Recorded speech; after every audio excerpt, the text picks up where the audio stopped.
Bem-vindos ao nosso podcast diário. Sua audiência é nossa maior motivação. Maria, sob os convites de Jesus, convida-nos a que reflitamos sobre uma expressão bastante divulgada: metades eternas. E essa expressão vem de um mito da cultura grega, na qual Platão, em seu livro O Banquete, conta a história de seres criados com 2 cabeças e 8 membros. Insurgindo-se contra os deuses do Olimpo, tentaram vencê-los em uma batalha. Zeus, o Deus Supremo, resolveu dividi-los ao meio. Desde então, uma metade estaria buscando a outra, buscando assim complementar-se. Diante dessa ideia bastante difundida, Allan Kardec pergunta aos espíritos na codificação se tal mito tem fundamento. E nas questões 298 e 303, questiona-se a criação dos espíritos e se haveria algum fenômeno como o descrito no banquete. Na questão 298, encontramos, textual: as almas que se devem unir estão predestinadas a essa união desde a sua origem, e cada um de nós tem, em alguma parte do universo, a sua metade, à qual algum dia se unirá fatalmente? Resposta: não. Não existe união particular e fatal entre 2 almas.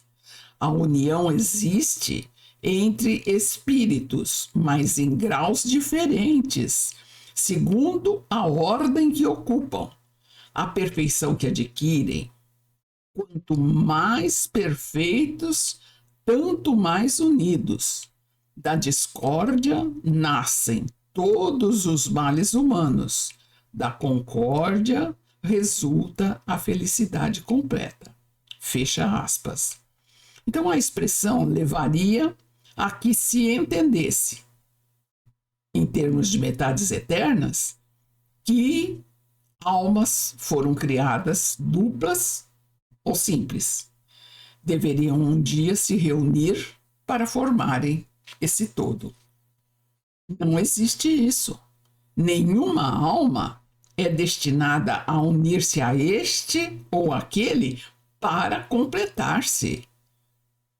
O que normalmente acontece é a tendência de alguém procurar outro alguém que lhe seja semelhante, com o qual se identifique nos gostos, modo de pensar, detalhes que levam a que formem laços de simpatia e não necessariamente envolvendo o sexo, que poderá ser incluído ou não.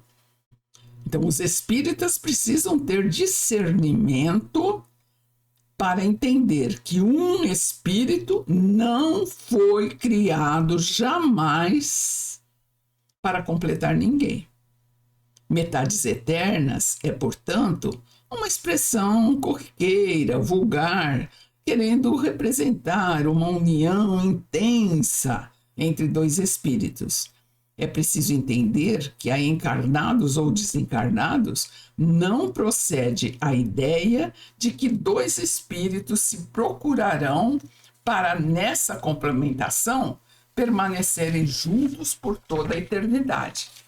Não existe união particular e fatal predestinada, no sentido de que cada um, em alguma parte do universo, tem a sua metade, seu complemento, ao qual deverá se unir. A simpatia é que atrai um espírito para outro. E ela decorre do quê? De uma perfeita concordância de suas inclinações, do grau de elevação, o que não quer dizer que um deva ser complementação do outro. Jamais.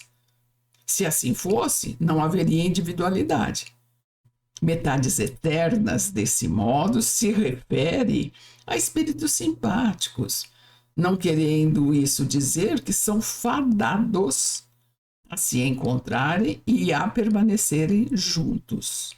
E a questão 303 traz o seguinte: a teoria das metades eternas é uma imagem que representa a união de dois espíritos simpáticos. A expressão é usada até mesmo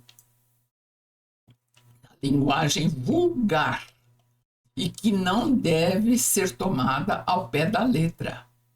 Os espíritos que dela se servem não pertencem a uma ordem mais elevada. A esfera de suas ideias é necessariamente limitada e exprimiram o seu pensamento pelos termos de que se teriam servido na vida corpórea. É necessário rejeitar esta ideia de que dois espíritos foram criados um para o outro e que devem um dia fatalmente se reunir na vida material ou na eternidade após terem permanecido separados durante um lapso de tempo mais ou menos longo. E nós ficamos aqui até o nosso próximo episódio. Que Maria, a Mãe querida, nos abençoe e guarde.